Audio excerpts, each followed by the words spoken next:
یہ بات ذہن میں رکھیے گا کہ اسلام کی قومیت کی اساس وطن نہیں ہے، جغرافیہ نہیں ہے، نظریہ ہے۔ تو نظریہ اسلام ہی نظریہ پاکستان ہے۔ پاکستان کا جغرافیہ بعد میں ہے، نظریہ پہلے ہے۔ دنیا پہ ملک پہلے بنتے ہیں، پھر دیکھا جاتا ہے کہ اس کا نظریہ کیا ہوگا، آئیڈیالوجی اس کی کیا ہوگی۔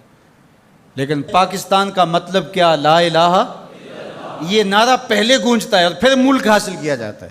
تو یہ ایسا ملک ہے جس کا نظریہ اس کے جغرافیے سے مقدم ہے۔ دنیا کے اوپر ایک اور ملک بھی ہے جس کا نظریہ اس کے جغرافیے سے مقدم ہے، بلکہ اس کا جغرافیہ ابھی تک متعین نہیں ہے، وہ اسرائیل ہے۔ وہ یہودی نظریے پہ قائم ہوا ہے، اس کا نظریہ پہلے تھا اور جغرافیہ اس کا ابھی تک مکمل نہیں ہے، اس کی کوئی سرحدات متعین اور طے شدہ نہیں ہے، ہر سال پھیلتی ہیں۔ چونکہ ان کا نظریہ غالب ہے اور وہ نظریہ یہود کے اوپر اس ملک کو حاصل کرتے ہیں، اس ٹکڑے کو حاصل کرتے ہیں، پھر اس کے بعد اس کا جغرافیہ پھیلنا شروع ہوتا ہے۔ آج بہت شور ہے کہ عربوں نے تسلیم کر لیا اسرائیل کو، اور بعض دانشور ہمیں بھی یہ مشورہ دیتے ہیں کہ پاکستان کو بھی یوں کر لینا چاہیے۔ جب عربوں نے کر لیا، ان کی ہمسائیگی ہے، ان کا مسئلہ ہے، ہم کیوں نہ کریں؟ تو یہ بات ذہن میں رکھیے گا کہ یہ عرب ریاستیں جو بنی ہیں، یہ نظریے کی بنیاد پہ نہیں بنی، یہ لسانی بنیادوں پہ کھڑی ہوئی ہیں۔ جب سلطنت عثمانیہ کو توڑا گیا تو اس وقت یہ بت تراشا گیا اور عربوں کو کہا گیا کہ یہ اجمی ہیں ترک اور تمہارے اوپر حکومت کرتے ہیں اور تم عربی النسل ہو۔ وہ لارنس آف عربیہ 4000 جاسوس لے کر کے بظاہر آثار قدیمہ کی کھدائی کے لیے آیا تھا، لیکن اس کا مقصد تو کچھ اور تھا، اور کس طرح ان کے اندر عصبیت ابھاری، یہ مکر تھا تاکہ مسلمانوں کو ٹکڑیوں میں بانٹ دیا جائے۔ اقبال نے اس کو بت کہا ہے۔ یہ بت کہ تراشیدہ تہذیب نوی ہے، نئی تہذیب کا تراشا ہوا یہ بت ہے۔ یہ بت کہ تراشیدہ تہذیب نوی ہے، غارت گرے کاشانہ دین نبوی ہے۔ بازو تیرا توحید کی قوت سے قوی ہے، اسلام تیرا دیس ہے، تو مصطفی بھی ہے۔ نہ عربی، نہ اجمی، نہ گورا، نہ کالا، تیری پہچان یہ ہے کہ تو مصطفی بھی ہے۔ تو یہ وہ شناخت تھی جو امت کی وحدت کی ضمانت بنتی ہے۔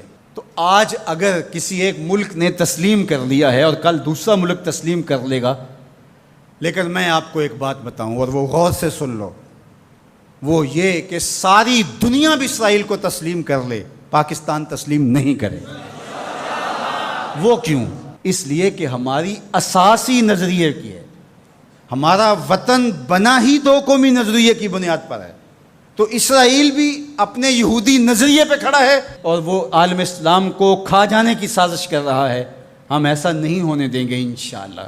اور پاکستان بھی اپنے اسلامی نظریے پہ کھڑا ہے۔ یہ الگ بات ہے کہ 73 برس بیت گئے اور منزل انہیں ملی جو شریک سفر نہ تھے، اور باغ دوڑ ہمیشہ ان لوگوں کے ہاتھوں میں رہی جو اس ملک کو نوچتے رہے۔ گدیں، یہ ڈاکو، یہ لٹیرے جنہوں نے ملک کو لوٹا، دونوں ہاتھوں سے ہمارے وسائل نے چھوڑے اور ہماری نظریاتی اساس کے اوپر کلہاڑے چڑھائے۔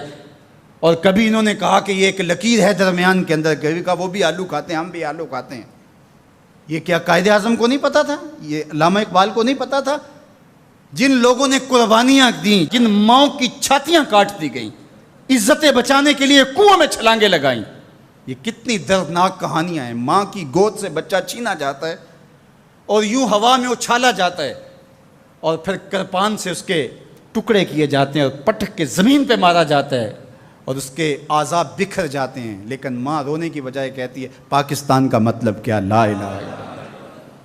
کیا یوم حساب نہیں آنے والا؟ جنہوں نے اس ملک کو نوچا ہے، اس ملک کے نظریات پہ کلہاڑے چلائے ہیں، مختلف جگہوں پہ بیٹھ کر کے اس ملک کو کھوکھلا کرنے کی کوشش کی ہے، وقت آنے والا ہے۔ یہ ملک مٹنے کے لیے بنا ہی نہیں ہے، یہ قیامت تک قائم رہنے کے لیے مارز وجود میں آیا تھا۔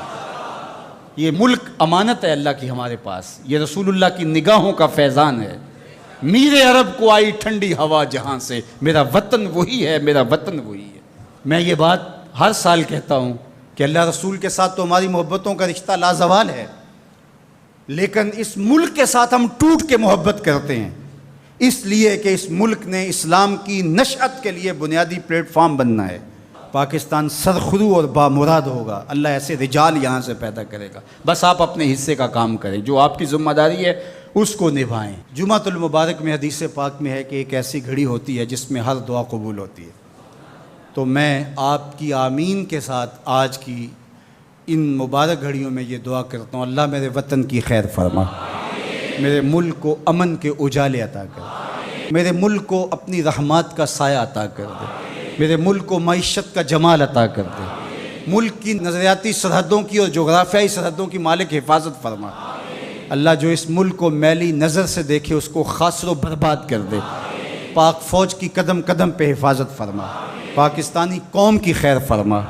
ایک نعرہ بلند کر دیجئے اپنے جذبوں کے اظہار کے لیے، نعرہ تکبیر، نعرہ رسالت، اسلام، پاکستان کی محمد سے وفا تو نے تو ہم تیرے ہیں، یہ جہاں چیز ہے کیا لوح و قلم تیرے۔